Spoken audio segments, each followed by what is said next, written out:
How to make coconut milk and olive oil mask at home for hair growth. To make this mask, you will need the following ingredients: 4 tablespoons of coconut milk, 1 tablespoon of olive oil, 1 tablespoon of honey, and a shower cap.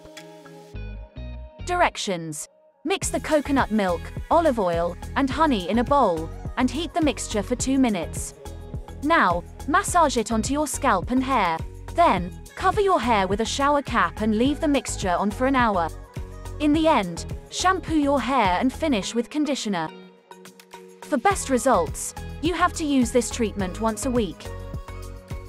This deep conditioning hair pack makes the hair soft and frizz-free. Olive oil contains considerable amounts of antioxidants, which promotes the health of your scalp. Remember that an unhealthy scalp cannot support growth of hair.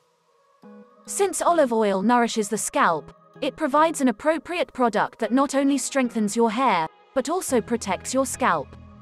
Hope you did get some value out of our today's video. If you really did, hit subscribe button, press the bell icon in order to get regular updates from our channel.